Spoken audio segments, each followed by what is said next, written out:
Hay una imagen que no se me va de la cabeza. Una yegua, de pie sola en un campo, de noche y con la lluvia cayendo muy fuerte. No estaba herida, no estaba atada. No había nadie gritándole ni golpeándola. Solo estaba quieta.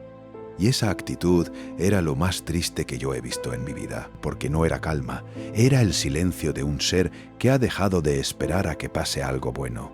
Lo que pasó después, no me lo esperaba, y apostaría que tú tampoco. Stella nació en una finca pequeña del norte, de esas que huelen a tierra mojada y madera vieja, a pasto recién cortado y a mañanas frías. Tenía una mancha blanca justo en el centro de la frente, como si alguien la hubiera señalado el día que nació y dijera: a esta, vigílala, esta va a ser algo importante. Y lo fue. De potra era de las que se acercan a todo lo que no deben: los cubos de agua, las botas de los trabajadores, los pájaros que cometían el error de posarse demasiado cerca. No le tenía miedo al mundo. Tenía esa cosa rara que tienen muy pocos animales y muy pocos humanos. Confianza gratuita, esa confianza que das antes de que te la hayas ganado. El dueño la compró para trabajar, para cargar, para tirar, para dar lo que los caballos dan cuando nadie les pregunta si quieren darlo. Y Stella lo hizo sin quejarse, con esa dignidad silenciosa que tienen los caballos y que a mí me rompe el corazón cada vez que la veo. Pero llegó el día en que Stella dejó de ser útil. Y cuando un animal deja de ser útil para alguien que nunca lo vio como algo más que una herramienta, ya sabéis lo que pasa. No fue de golpe. Estas cosas nunca lo son. Primero fue el agua. Algunos días el abrevadero estaba lleno. Otros amanecía seco, pero Stella aprendió a esperar. Luego fue la comida. El heno se fue haciendo más escaso, más espaciado. Y Stella, que era lista, fue aprendiendo algo que ningún animal debería tener que aprender: a ajustar el hambre, a hacerse pequeña por dentro para que el hambre cupiera mejor. Pasaron meses así, y en esos meses Stella fue cambiando, no de golpe, sino de esa manera lenta, silenciosa, que hace que cuando te das cuenta ya no queda casi nada de lo que había antes. Las pezuñas le crecieron torcidas, se curvaron hacia adentro. Caminar empezó a dolerle, y ella, que antes trotaba por ese campo con una energía que daba gusto ver, empezó a moverse menos, a quedarse quieta junto a la valla, a mirar hacia el camino, como esperando a alguien que no llegaba. Un vecino la vio desde lejos un día. Pensó que algo no cuadraba, pero no hizo nada. A veces, el mayor daño no lo hace el que hace el mal, lo hace el que mira y sigue andando. Luego llegó el invierno, y ese invierno fue de los que muerden. Noches bajo cero sin cobertizo, sin manta, sin nada que la protegiera salvo su propio cuerpo. Y su cuerpo ya llevaba demasiado tiempo al límite. Fue en esas noches cuando algo en Stella empezó a apagarse. Todavía no era el cuerpo, sino algo más adentro. Esa llama pequeña que tienen los animales, esa cosa que les hace seguir sin saber muy bien por qué. Stella la fue perdiendo noche tras noche, bajo la lluvia, temblando sola en ese campo, hasta llegar a esa imagen que os conté al principio. Una yegua, quieta, rendida. Y justo entonces apareció Elena. Elena no era veterinaria, no tenía finca enorme ni dinero infinito. Era una mujer de mediana edad, que vivía a 3 kilómetros de allí. Un sábado por la mañana, paseando con su perro por la carretera de tierra, vio algo junto a la valla que le paró los pies en seco. Una yegua, tan quieta que por un segundo pensó que estaba muerta. Pero no, respiraba, con ese movimiento lento, trabajoso de algo que sigue vivo por pura inercia. Elena se acercó. Y Stella no se movió, no se alejó, no reaccionó.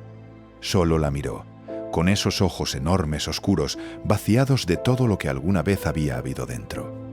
Elena me dijo después que en ese momento sintió algo que no sabía cómo describir. Una mezcla de rabia y de pena tan grande que se le cerraba la garganta. Era como si me mirara desde el fondo de un pozo. Y ya ni siquiera pedía que la sacaran. Intentó hablar con el dueño. Llamó a la puerta, Dejó mensajes. Esperó. El hombre apareció 2 días después, con mala cara, y le dijo que el animal era suyo y que estaba bien, que los caballos son más resistentes de lo que la gente cree. Elena sabía que eso era mentira y no se fue a casa a olvidarlo. Llamó a una asociación de rescate animal. Les mandó fotos. Las fotos hablaban solas: costillas marcadas, pezuñas deformadas, la postura encogida de un cuerpo que lleva demasiado tiempo, aguantando demasiado. La respuesta llegó rápido. Esto era negligencia grave.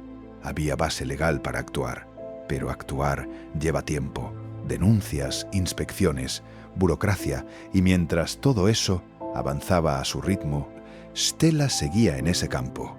Elena empezó a ir todos los días. Le llevaba agua, llevaba comida, la dejaba junto a la valla y se iba. Al principio Stella ni se acercaba. Se quedaba a distancia mirándola, como si no se fiara, como si hubiera aprendido a base de palos que cuando alguien se acerca, más vale no esperar nada bueno. Pero Elena siguió yendo, todos los días sin faltar una sola vez. Y entonces, una tarde, Stella dio un paso hacia la valla. Solo uno, pero lo dio. La inspección oficial llegó 3 semanas después. Los agentes vieron lo que Elena llevaba semanas viendo. Dictaminaron retirada inmediata.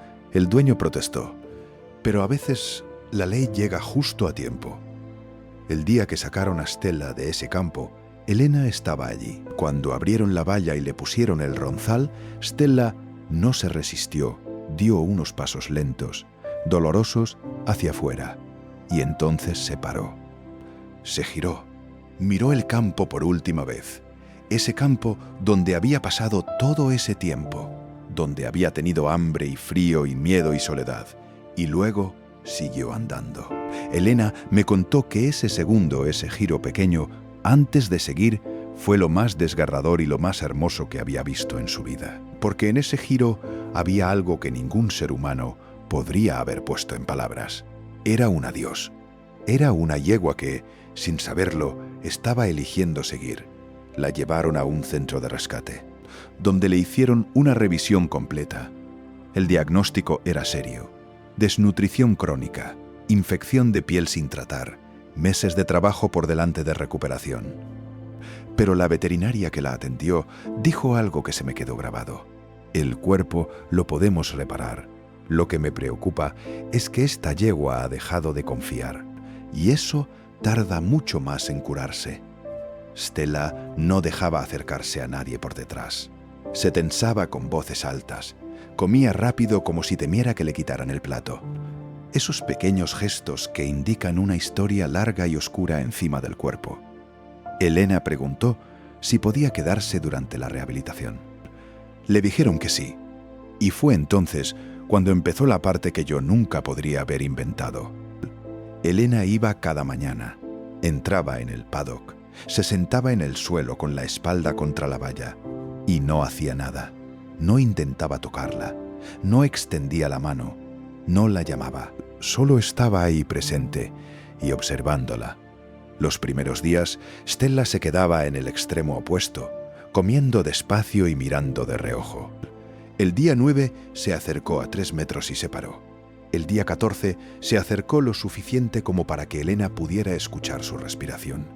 Y al final, en el día 17, Stella bajó la cabeza y apoyó el morro en el hombro de Elena. Solo un segundo. Luego lo retiró y se alejó, como si ella misma se hubiera asustado de lo que acababa de hacer. Pero lo había hecho. Elena me contó que se quedó completamente quieta, con los ojos cerrados, y que sintió ese segundo como si le pesara todo el tiempo que Stella había pasado sola. Todo ese tiempo sin que nadie le dijera: aquí estoy, no me voy, no te voy a hacer daño. La confianza rota no se repara de un día para otro. Eso hay que entenderlo. Pero se repara si alguien tiene la paciencia de quedarse. La recuperación tardó 4 meses, la condición física 6. Pero el día que Stella trotó en ese paddock, suelta sin ronzal y con las orejas hacia adelante, Elena se echó a llorar ahí mismo. De pie, sin disculparse por ello, porque ese trote era algo sencillo y enorme a la vez. Era Stella diciéndole al mundo: «Todavía estoy aquí, todavía soy yo». Stella vive ahora en la finca de Elena. Tiene cobertizo, tiene compañía, tiene agua fresca todos los días y alguien que va a verla cada mañana sin falta y sobre todo con cariño. Sigue siendo una yegua seria. No es de esas que se te vienen encima con alegría desbordante.